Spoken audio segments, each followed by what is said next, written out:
public static void after update. So whenever I write my update triggers, I'll always use both old values and new values. I always use both old values and new values. That's the right practice that I follow always. That's the right practice that I follow. I'll say map of id comma contact new map comma map of id comma contact old map. So I got my new map and old map. I'll go to copy paste insert. Instead of insert, I'll say is update, and after update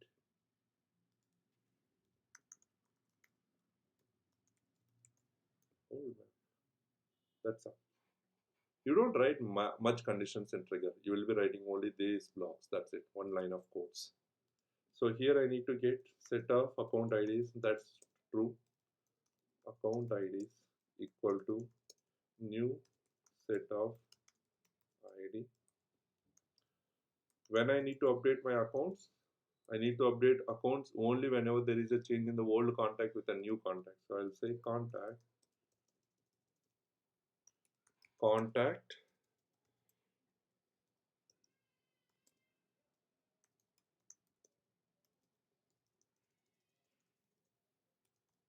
new data colon new map dot keyset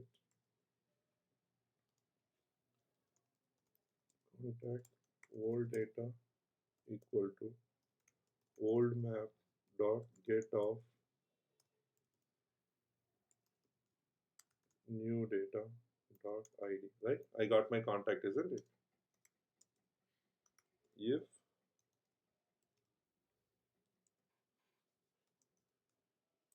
new data dot account id not equal to old data dot account id,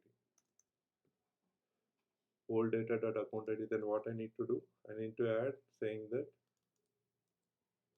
account ids dot add.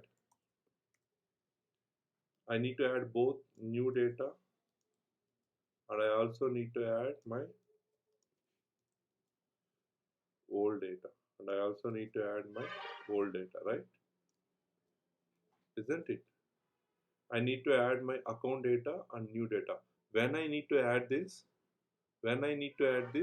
only there is no, if it is like a new data is not equal to old account data, and imagine that the user might be the old contact have no account ID, might be the old contacts have no account ID. So what we can do?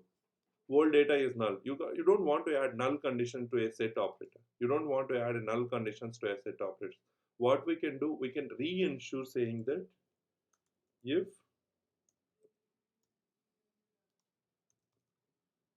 new data dot account ID not equal to null. We need to do this, right? There might be chances you will get old record or new record might be without account. Chances are there.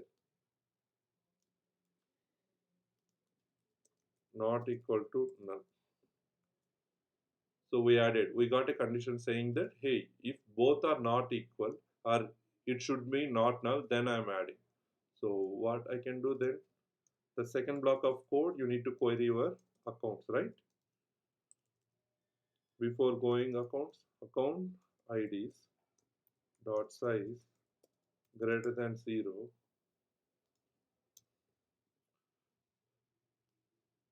The same thing that you'll be doing. The same thing, right? You have account IDs. What happened? New map dot values, not keys.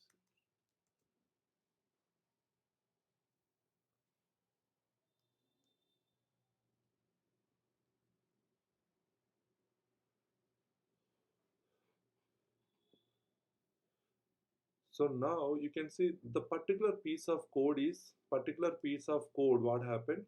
It's same, right? So what we can do, we can make a different method, reuse null method saying that private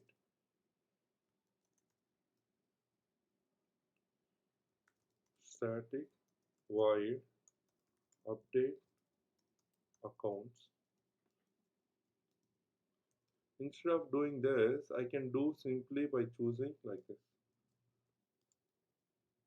I don't want to do this.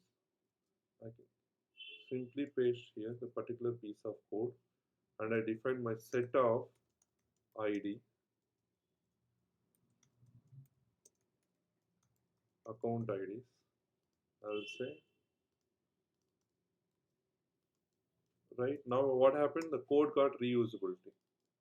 The code got reusability. So same thing I'll be doing even, I don't want to duplicate my codes. That's the same thing that I'm doing here. So what happened? The reusable code, the common code we made it in a private method and we're using here. And we're using here. Now we'll see an example. If I say pro coding skills, before this is at a pro coding skills. Now we can see this is at a pro coding skills. And total number of contacts 3. Now I'm trying to update my pro coding skills to some other record.